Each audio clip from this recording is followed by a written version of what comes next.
The year was 2087, and Earth wasn't the same planet it used to be. The beautiful blue world that people once called home had turned into something much darker. Wars over water and food happened almost every day. The sky was always gray because of all the smoke and dust. Most cities lay in ruins, and people lived like rats in underground tunnels and broken buildings. Alex Rivers was one of those people trying to survive in this harsh world. He was 28 years old, tall and thin from not getting enough food. His hands were rough from years of digging through old machines and broken computers. Looking for anything he could sell or trade for food, Alex used to fix machines for the army, but that was before everything fell apart. Now he just wandered from place to place, searching for scraps. On this particular morning, Alex was walking through what used to be Mongolia.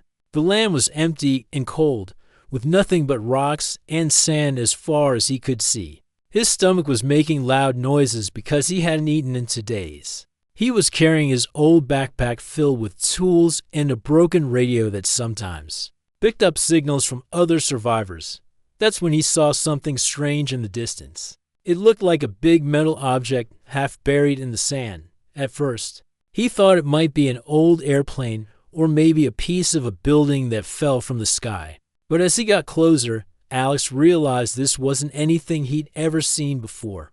The object was smooth and round, almost like a giant egg made of silver metal. It was about the size of a small house, and it was still warm even though it looked like it had been there for days. Strange symbols were carved all over its surface, glowing with a soft blue light. Alex had seen a lot of crashed planes and broken machines, but nothing like this. His first thought was to run away. In this world, strange things usually meant danger, but then his practical side kicked in.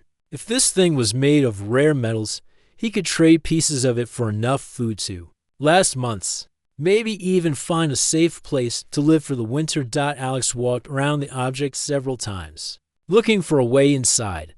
Finally, he found what looked like a door, though it didn't have any handles or buttons. When he touched it with his hand, the door suddenly opened with a soft whooshing sound, making him jump backward. Cool air flowed out from inside, and Alex could see soft lights glowing in the darkness. His heart was beating fast, but curiosity won over fear. He took a deep breath and stepped inside. The inside of the object was nothing like the outside. Everything was clean and white, with smooth walls that seemed to glow from within. There were no sharp corners anywhere, and the floor felt soft under his feet. Strange machines lined the walls, making quiet humming sounds. It was clearly some kind of vehicle, but unlike anything humans had ever built. Alex moved deeper into the strange craft, following a hallway that curved gently to the right. His footsteps made no sound on the soft floor. The air smelled clean and fresh, something he hadn't experienced in years. Everything about this place felt alien and otherworldly. At the center of the craft, he found a large room with what looked like a bed made of crystal, and lying on that bed was the most incredible sight Alex had ever seen. She looked almost human, but not quite. Her skin was pale and seemed to shimmer like moonlight on water. Her hair was long and white, flowing around her like she was underwater. But the most striking thing about her were the small crystal formations that grew along her temples, and the backs of her hands, catching the light and creating tiny rainbows.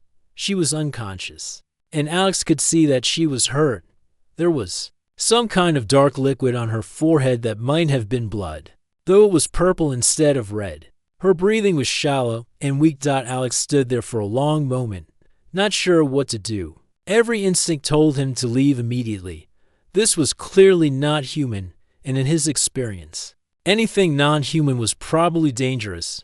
But looking at her lying there, hurt and helpless, he felt something he hadn't felt in years: compassion. Back when the world was falling apart, Alex had watched too many people die because nobody stopped to help them. He had become hard and cold, focused only on his own survival. But seeing this strange, beautiful being lying there defenseless brought back memories of who he used to be. He set down his backpack and pulled out his basic medical supplies. They weren't much, Just some clean cloth, antiseptic, and bandages. He traded for weeks ago, but it was better than nothing. Working carefully, Alex cleaned the wound on her forehead. The purple liquid was definitely blood, though it felt warmer than human blood and had a strange, sweet smell. As he worked, he noticed that her skin was surprisingly soft, and the crystal formations were warm to the touch. He had just finished bandaging her head when her eyes suddenly opened. Alex found himself staring into the most beautiful eyes he'd ever seen. They were large and silver, like liquid mercury, and they seemed to look right through him. For a moment, neither of them moved. Then she sat up quickly, and Alex saw fear and confusion in those silver eyes. She said something in a language he'd never heard before. It sounded like music mixed with the sound of wind through trees. Alex slowly raised his hands to show he wasn't holding any weapons. "It's okay," he said softly. "I'm not going to hurt you. I was just trying to help." She tilted her head, studying him carefully. Then, to his amazement, she spoke in perfect English, though her voice had a strange, musical quality to it. "You are human," she said, and there was surprise in her voice.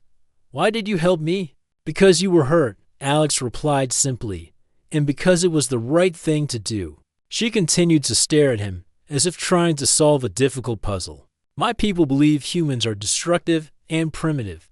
They say you only care about yourselves." "Maybe some of us are like that," Alex admitted, "but not all of us." She was quiet for a long moment, then said, "My name is Zara.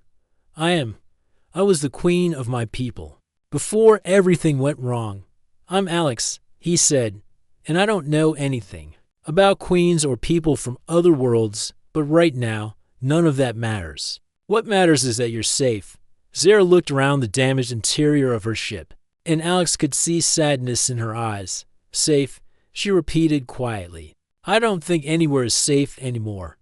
The destroyers are coming, and they won't stop until every living world is dead." "The destroyers?" Alex asked. "A race of beings that feeds on death and destruction," Zara explained. "They've already destroyed hundreds of worlds. My planet was one of the last to fall. I escaped with a few survivors, but they found us. They shot down my ship while I was trying to reach the other free worlds to warn them." As she spoke, Alex could hear the pain in her voice. He recognized it because it was the same pain he carried from losing his own family, the pain of being the only one left. "I'm sorry," he said. "I know what it's like to lose everything." Something in his voice made her look at him more carefully. For the first time since she'd woken up, her expression softened slightly, perhaps. She said quietly, "My people were wrong about humans," before Alex could respond. They both heard a sound that made his blood run cold. It was the distant roar of engines coming from the sky. Through a small window in the ship, they could see dark shapes flying in formation, searching the ground below. "The destroyers," Zara whispered, and Alex could see fear in her silver eyes for the first time. "They've found us." Alex grabbed Zara's hand without thinking. "We need to move, now," he said urgently. The sound of the flying ships was getting closer, and through the window, he could see them circling like hungry birds looking for food. Zara tried to stand but stumbled. The injury and the crash had weakened her more than she wanted to admit. Alex caught her arm, steadying her. "Can you walk?" he asked. "I have to," she replied, though her voice was shaky. Alex quickly gathered his tools and threw them in his backpack. "There's a place I know. It's hidden underground, about 2 miles from here. If we can make it there, we'll be safe." They hurried out of the ship, and Alex was surprised when Zara touched the crystal panel near the door. The entire ship began to fade away, becoming invisible like it was never there. "Stealth technology," she explained. "It won't fool their scanners for long, but it might buy us some time." The two of them started running across the rocky ground. Alex had spent years learning how to move quietly and stay hidden, but Zara was struggling. Her legs were still weak, and she wasn't used to Earth's heavier gravity. Several times, Alex had to stop and help her catch her breath. Above them, the dark ships continued their search pattern. Alex could see they were unlike any aircraft he'd ever seen before. They moved in ways that seemed impossible, turning sharp corners without slowing down and hovering in place without making the sounds that helicopters made. What exactly are these destroyers? Alex asked as they took shelter behind a large rock. Formation. Zara looked up at the ships with fear and anger in her silver eyes. They used to be like us, long ago. Different species from different worlds, each with their own thoughts and feelings. But something changed them. They became connected in a way that wasn't natural. Now they all think the same thoughts, want the same things, and what they want is to consume everything that's alive and free. Like a hive mind, Alex had read about that concept in old science books. Exactly, they feed on the life energy of other beings.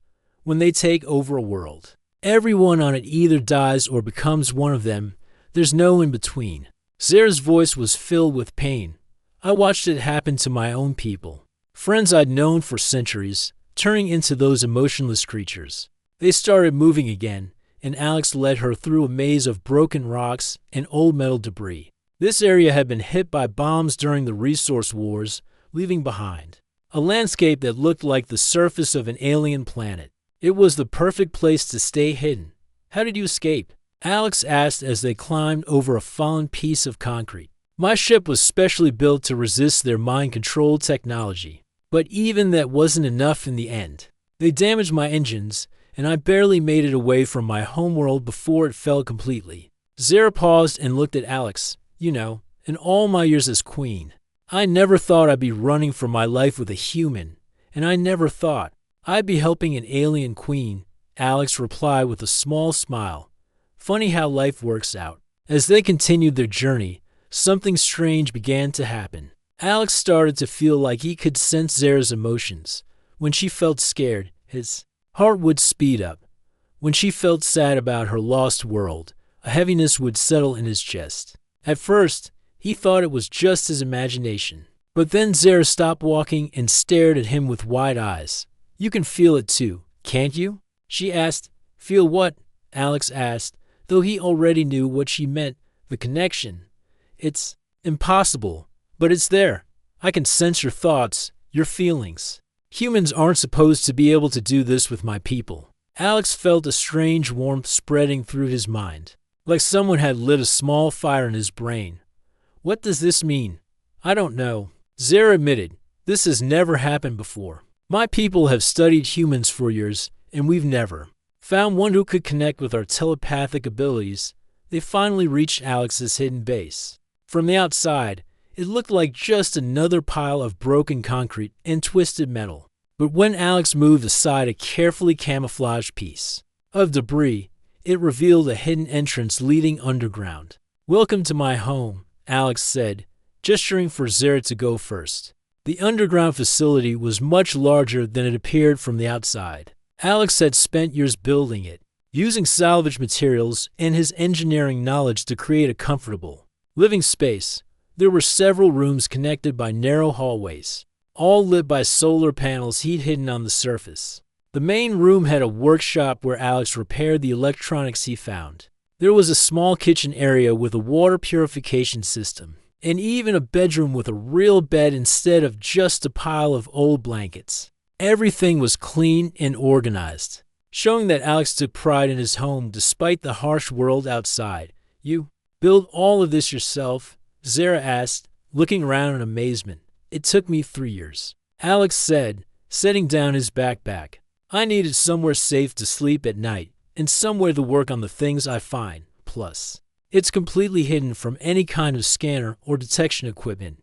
As if to prove his point, they could hear the destroyer ships passing overhead, but the sound was muffled and distant. Whatever technology they were using to search for them, it couldn't penetrate Alex's hidden base. Zara sat down on the couch Alex had built from salvaged car seats, and he could see that she was exhausted. You should rest, he said. You're still recovering from the crash. I can't rest, Zara replied. Every minute we waste here is another minute the destroyers have to find the last free worlds. I have to contact the resistance, warn them what's coming. Alex looked at her with concern. You can barely stand up, and even if you could contact them, what would you tell them? That the destroyers are coming, From what you've told me, they already know that. Zara's shoulders slumped, and for the first time since he met her, she looked truly defeated. You're right. My ship's communication systems were damaged in the crash, and even if they weren't, I'm just one person now. One queen without a kingdom, without an army, without hope. The sadness in her voice made Alex's chest tighten, and he realized their strange connection was getting stronger. He could feel her despair as if it were his own. Without really thinking about it, he sat down next to her on the couch. Hey, he said softly, you're not alone anymore. I may not be much, but I'm here. Zara looked at him, and something passed between them through their mental connection. It wasn't just thoughts or feelings this time. It was something deeper, like their very souls were reaching out to each other. Alex, she said quietly, I can feel something happening between us. This connection, it's getting stronger. I feel it too. He admitted.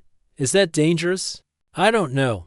My people have legends about bonds like this, but they're just stories. According to the old tales, when two beings form a true psychic connection, their combined power becomes greater than the sum of their parts. Before Alex could ask what that meant, alarms started going off throughout his base. The detection systems he'd built were warning him that something was approaching. But these weren't the destroyer ships they'd been hiding from. This was something else entirely. Through the security cameras he'd hidden around the area, they could see figures moving through the rocks above them. They looked humanoid, but they moved in a way that was perfectly synchronized, like they were all controlled by the same mind. Ground troops. Zara whispered, fear creeping back into her voice. The destroyers must have detected some trace of my ship. They're searching on foot now. Alex watched the screens as more and more figures appeared. There were dozens of them, spreading out in a perfect search pattern. They would find the entrance to his base eventually. We're trapped, he said. But Zara was looking at him with a strange expression on her face. Maybe not, she said. This connection between us, I can feel power flowing through it. Power I've never felt before. What kind of power? The kind that might be able to save us both. As the enemy forces moved closer to their hiding place, Alex felt something awakening inside him. It was like a door in his mind had been opened. And through that door, he could feel Zara's incredible abilities flowing into him. At the same time, she seemed to be drawing strength from his human determination and survival instincts. The first of the enemy soldiers found the hidden entrance and began to force their way inside. But Alex and Zara were no longer just two individuals hiding in a bunker. They had become something new, something that even the destroyers had never encountered before. The real test of their bond was about to begin. The first destroyer soldier that came through Alex's hidden entrance looked almost human. But something was terribly wrong with it. Its eyes were completely black, and it moved like a robot following programmed instructions. Behind it came more soldiers, all moving in perfect formation without making any sound. Alex felt panic rising in his chest, but then something incredible happened. Through his connection with Zara, he felt her power flowing into him like warm electricity. At the same time, she was drawing on his knowledge of the underground base and his years of survival experience. Trust me, Zara whispered, taking his hand, the moment their skin touched. The world around them seemed to change. Alex could suddenly see energy patterns in the air, like invisible rivers of light flowing through everything. He could sense the destroyer soldiers' locations without looking at them, and more importantly, he could feel their weakness. The lead soldier raised some kind of energy weapon, but before it could fire, Zara lifted her free hand. A wave of silver light burst from her palm, and the soldier froze in place like a statue. The other soldiers stopped moving too, as if they'd all been turned off at the same time. How did you do that? Alex asked in amazement. We did that, Zara corrected him. Your mind is giving me clarity and focus I've never had before. And my power is showing you things your human eyes could never see. They quickly moved past the frozen soldiers and up to the surface. The rocky wasteland around Alex's base was now filled with dozens of enemy troops, all frozen in the same way. As the first group, in the distance, they could see the dark ships hovering motionlessly in the sky. This is temporary, Zara explained as they ran. The freeze effect will only last about an hour. We need to get to my ship and try to repair the communication systems before they wake up. They made their way back to where Zara's ship had crashed. With her stealth technology still active, it was invisible to the naked eye, but Alex found he could sense it through their connection. It felt like a warm spot in his mind. Calling to him. Once they were inside the ship, Zara led him to what looked like the control room. The walls were covered with panels that glow with soft blue light, and in the center was a chair that seemed to be made of the same crystal material as Zara's skin formations. This is where I pilot the ship, she explained, but the communication array was damaged when I crashed. I need to access the ship's systems to see how bad the damage is. Zara sat in the crystal chair, and immediately the entire room came alive. Lights danced across the walls, and Alex could hear a gentle humming sound that seemed to come from everywhere at once. Zara's eyes closed, and her crystal formations began to glow brighter. Through their connection, Alex could feel what she was experiencing. It was like being inside a vast computer, with information flowing past them like a river of light. He could sense the ship's condition, its power levels, and the extent of the damage to its systems. The communication array is badly damaged, Zara said without opening her eyes. But there's something else. The ship's sensors are picking up signals from deep space, the destroyer fleet. The main one that destroyed my world is heading toward the last free system in this galaxy. Alex felt his heart sink. How long before they get there? 3 days, maybe for at most. The surviving worlds, there have maybe 1 million people left, scattered across a dozen planets. They won't be able to defend themselves against the full destroyer fleet, so we have to warn them. Alex said, even if we could repair the communications. What will we tell them? Run and hide. There's nowhere left to run. The destroyers have consumed most of the galaxy already. Alex could feel Zara's despair flowing through their bond, and it made him want to give up too. But something inside him, some stubborn human refusal to quit, pushed back against that feeling. Then we don't just warn them, he said. We help them fight. Zara opened her eyes and looked at him like he was crazy. Alex, I'm one person with a damaged ship. You're a human with no space travel experience. What could we possibly do against an entire destroyer fleet? I don't know yet, Alex admitted. But this connection we have, this bond between us, it's something they've never encountered before. You said it yourself, the power we have together is stronger than either of us alone. As if responding to his words, the ship's systems suddenly began working faster. The lights grew brighter, and the humming sound became more musical. Through their link, Alex could feel Zara's abilities being amplified by his human determination and creativity. The repair systems, Zara said with wonder in her voice. They're working at 10 times their normal speed. The ship is fixing itself. Alex watched in amazement as damaged panels throughout the control room began to heal themselves. Like wounds closing up, the process that should have taken days was happening in minutes. How is this possible? He asked. I think our bond is affecting the ship's biomechanical systems, Zara explained. My people's technology responds to psychic energy, and the energy we're creating together is unlike anything it's been programmed for. Within an hour, most of the ship's basic systems were online again. The communication array was restored, and they were able to send a message toward the last free system. But when they tried to contact the resistance forces there, the response they got was not what they expected. Instead of relief or gratitude, the alien voices that came through the communication system sounded suspicious and angry. Alex couldn't understand their language, but through his connection with Zara, he could feel what they were saying. Queen Zara, one of the voices said coldly, you were reported dead when your homeworld fell. How do we know you're not a destroyer trick? Because I'm still free, Zara replied.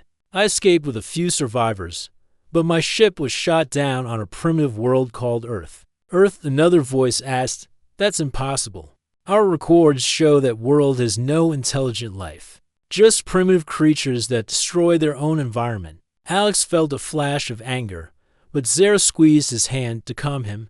The records are wrong. She said, the humans are more than they appear to be. In fact, I've discovered something that might change everything in our fight against the destroyers. What are you talking about? The first voice demanded. I've formed a psychic bond with a human. A true bond, like the ones from the old legends. Our combined abilities are far stronger than anything I could achieve alone. There was a long silence from the other end of the communication. Then the voices began talking all at once, and Alex could feel their emotions through Zara's translation. Shock, disbelief, and something else that felt like fear. That's impossible. One voice finally said, humans are mentally primitive. They have no psychic abilities at all. This one does, Zara insisted. I don't understand it either, but the bond is real. We've already used it to defeat a destroyer search party, even if what you're saying is true. Another voice said, one bonded pair cannot stand against the entire destroyer fleet. You're talking about millions of ships and billions of soldiers. Alex felt frustration building up inside him. These aliens were so focused on what couldn't be done that they weren't thinking about what might be possible. Through his connection with Zara, he could feel her sharing his frustration. Let me talk to them, he said. Zara looked surprised. Alex, they don't even believe humans are truly intelligent. They're not going to listen to you. Then I'll have to change their minds, Alex replied. He took a deep breath and spoke into the communication system. My name is Alex Rivers, and I'm the human that Queen Zara is bonded with. I know you think my people are primitive and destructive. Maybe some of us are. But I've seen what the destroyers do to worlds, and I've seen what they did to Queen Zara's people. I won't let that happen to anyone else if I can help it. The silence from the other end was so complete that Alex thought the communication had been cut off.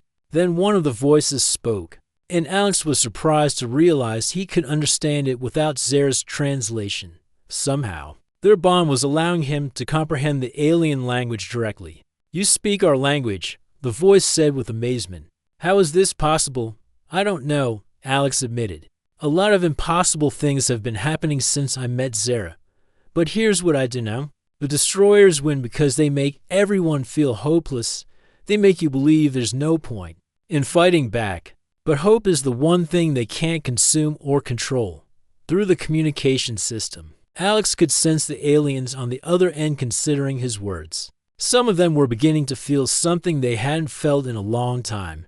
The possibility that they might not have to spend the rest of their lives running and hiding. What are you proposing? One of them asked. Alex looked at Zara, and through their bond, he could feel her understanding his thoughts before he even spoke. We're proposing that we stop running, he said. It's time to take the fight to them. The journey to the Nexus station took 2 days of flying through space at speeds that made Alex's head spin.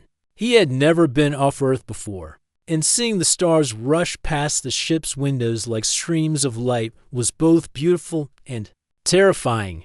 Through his bond with Zara, he could feel the ship responding to their combined consciousness, flying smoother and faster than it ever had before. As they traveled, more ships began joining them. These were the survivors from dozens of different worlds, all fleeing toward the last safe place in the galaxy. Alex saw vessels of every shape and size imaginable. Some looked like giant flowers made of metal. Others were long and thin like needles. And a few seemed to be made entirely of crystal like Zara's ship. Each ship represents a different species, Zara explained as they watched the growing fleet around them. Most of these races have never worked together before. They all have different languages, different technologies, different ways of thinking. The only thing they have in common is that they're all running from the same enemy. Alex studied the ships through the windows and felt a mix of wonder and sadness. How many people are we talking about? Maybe 1 million souls total, Zara said quietly. That's all that's left of dozens of civilizations that once numbered in the billions. The destroyers have been very thorough. When they finally reached the Nexus station, Alex was amazed by what he saw. The station was massive, easily the size of a small moon. It looked ancient, built from some kind of dark metal that seemed to absorb light rather than reflect it. Strange symbols covered its surface, glowing with different colors that pulsed like a slow heartbeat. Who built this place? Alex asked. Nobody knows for sure, Zara replied. It was here when my people first discovered this system, millions of years ago. The builders left behind some basic information, but most of their records are in languages that no one has been able to translate. As their ship docked with the station, Alex felt something strange. Through his connection with Zara, he could sense that the station was somehow alive. Not alive like a person or an animal, but alive like a vast sleeping mind that was slowly beginning to wake up. The interior of the station was even more impressive than the outside. The hallways were enormous, clearly built for beings much larger than humans or even Zara's people. The walls were covered with crystal formations that glowed softly, providing light that seemed to respond to their presence, getting brighter when they approached and dimmer when they moved away. Zara led him to what appeared to be the station's control center. It was a massive circular room with a raised platform in the center. On that platform stood a chair that looked similar to the one on Zara's ship, but much larger and more complex. Crystals of every color imaginable grew around it like a garden made of living gems. This is the command throne, Zara explained. According to the records we've been able to translate, it was designed to amplify psychic energy across galactic distances. The original builders used it to communicate with other stations, like this one throughout the universe. Alex walked around the throne, studying it carefully. His engineering background helped him understand some of what he was seeing, even though the technology was far beyond anything humans had developed. It's like a giant amplifier, he said, but instead of amplifying sound, it amplifies thoughts and emotions. Exactly, and according to the ancient texts, it has enough power to reach every living mind in the galaxy simultaneously. Zara's voice was filled with both hope and fear, but using it comes with a terrible price. Before Alex could ask what she meant, alarms began sounding throughout the station. The survivors who had been working to prepare defenses came running into the control room, their faces filled with panic. "They're here," one of them said in heavily accented English. The destroyer fleet just appeared at the edge of the system. Sensors show at least 10,000 ships, maybe more. Through the station's windows, Alex could see distant lights moving against the starfield. Even from this far away, the destroyer fleet looked like a cloud of angry wasps, spreading out to surround the station. "How long before they reach us?" Zara asked. 6 hours. "Maybe 7, another survivor replied. "We've got the station's defensive systems online, but they haven't been used in millions of years. We don't know how effective they'll be." Alex felt the fear and desperation of everyone in the room through his connection with Zara. These people had been running for so long that they'd almost forgotten what it felt like to hope for victory. They were preparing to make a final stand, but deep down, most of them expected to lose. "There might be another way," Alex said, and everyone turned to look at him. "Zara told me this throne can amplify psychic energy across the galaxy." "What if we use it not to communicate, but to attack?" An elderly alien with blue skin and for arms stepped forward. "You're talking about using the Nexus as a weapon. That's never been tried before. The power levels required could destroy the station and everyone on it. What exactly would happen?" Alex asked. Zara sat down heavily in a nearby chair. "To generate enough psychic energy to affect the destroyer fleet, someone would have to link their mind directly to the Nexus. The process would amplify their thoughts and emotions thousands of times over. But the strain would be enormous. Most likely, it would burn out their mind completely. So whoever does it would die," Alex said quietly. "Not just die," Zara corrected him. "Their consciousness would be scattered across the galaxy, broken into so many pieces that it could never be put back together. It would be worse than death." Alex walked over to the throne and placed his hand on one of the crystal formations. Immediately, he felt a surge of power that made his knees buckle. Through his bond with Zara, he could sense the vast network of energy that connected the throne to similar stations throughout the universe. It was like touching a sleeping giant. "There's something else," he said, his voice shaking from the power he felt. "When I touched the throne, I could sense the destroyer fleet's weakness. They're all connected to each other through some kind of hive mind, right? That connection makes them strong, but it also makes them vulnerable." "What do you mean?" Zara asked, though through their bond, she was already beginning to understand his thoughts. If we could overload their collective consciousness with more information than they can process, it might break their connection permanently. But it would have to be something they've never encountered before, something their hive mind isn't programmed to handle. The room fell silent as everyone considered what Alex was suggesting. Finally, the blue-skinned alien spoke up. What kind of information could possibly overload a consciousness that has absorbed the knowledge of hundreds of civilizations?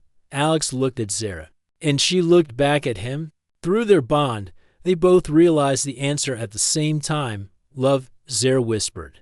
Individual love. The kind that exists between two separate beings who choose to care for each other. The destroyers have never experienced that because they can't form individual relationships. They only know collective existence. But to generate enough love energy to overload their entire fleet, the elderly alien said, you need the combined emotional power of millions of beings. And it would have to be channeled through the Nexus by someone willing to sacrifice themselves. Alex felt a strange calm settling over him for the first time since this whole adventure began. He knew exactly what he had to do. Then that's what we'll do. Alex, no, Zara said, standing up quickly. I won't let you sacrifice yourself. There has to be another way, is there? Alex asked gently. You've been running from the destroyers for years. Everyone here has. How has that worked out? Sometimes the only way to win is to stop being afraid of losing. Through their bond, Alex could feel Zara's love for him and her terror at the thought of losing him, but he could also feel her understanding that he was right. The destroyers had conquered most of the galaxy because no one had ever been willing to make the ultimate sacrifice to stop them. If we're going to do this, Zara said, tears flowing down her cheeks, then we do it together. Our bond is what makes us strong. I won't let you face this alone. Zara, if we both link to the Nexus, we might both be lost forever. Then we'll be lost together. She replied firmly. Besides, our connection might be the key to surviving the process.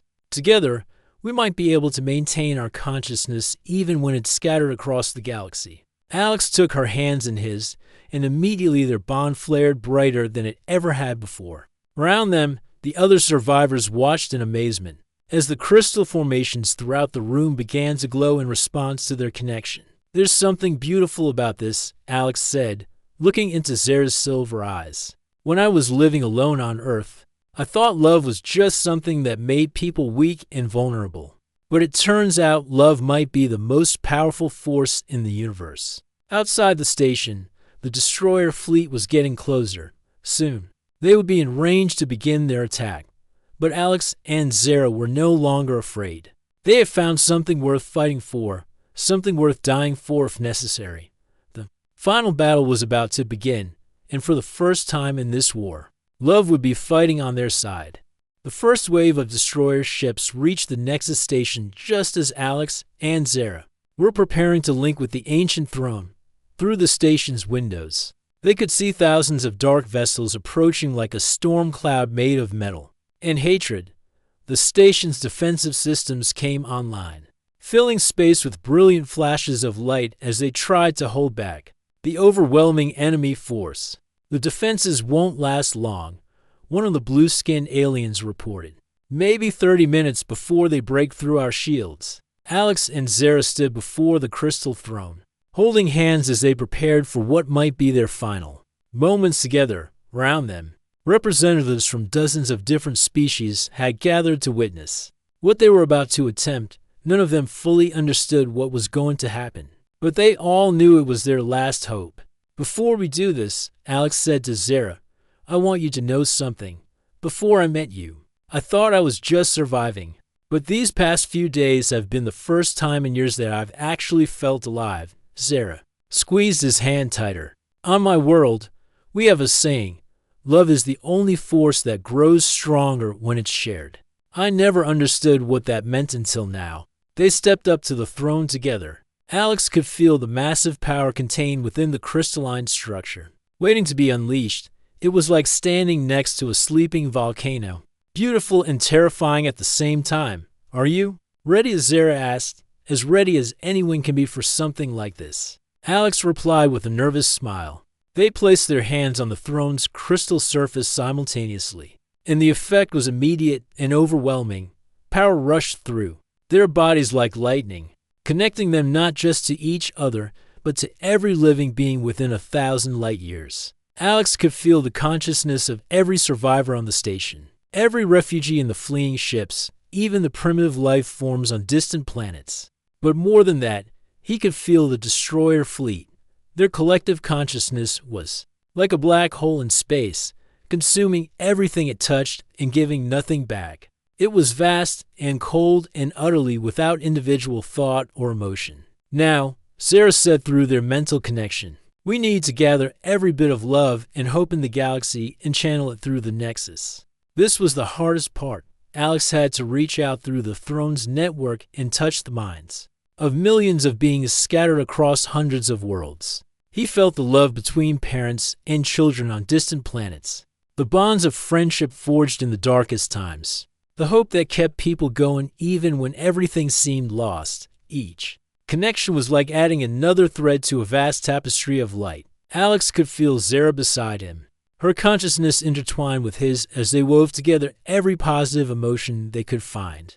The crystal formations around the throne began to pulse with colors that had no names, responding to the incredible energy they were channeling on the station. The other survivors watched in amazement as Alex and Zara seemed to glow with inner light. The air around them shimmered like heat waves, and the very structure of the station began to resonate with a deep, musical tone that seemed to come from everywhere at once.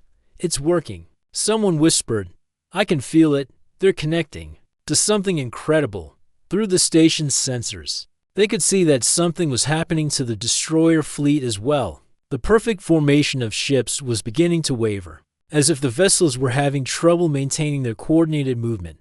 But the process was taking its toll on Alex and Zara. Alex could feel his consciousness being stretched across impossible distances, pulled in directions that didn't exist in normal space. Each new connection they made added to the strain, threatening to tear their minds apart. Hold on. Zara's voice echoed in his thoughts. We're almost there. I can feel the destroyer hive mind starting to crack.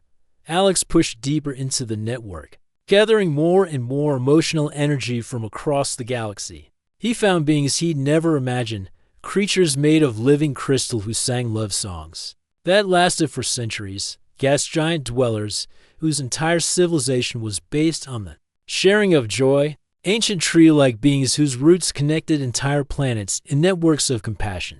All of this emotional energy was flowing through Alex and Zara into the Nexus, which was amplifying it and directing it toward the destroyer fleet. But the strain was becoming unbearable. Alex could feel pieces of his consciousness beginning to break away, scattered across the galactic network like leaves in a hurricane. Zara, he called out through their bond. I don't think I can hold together much longer. Neither can I, she replied, but her mental voice was filled with determination rather than fear. But look at what we've accomplished through the Nexus. Alex could see the effect their love weapon was having on the destroyer fleet.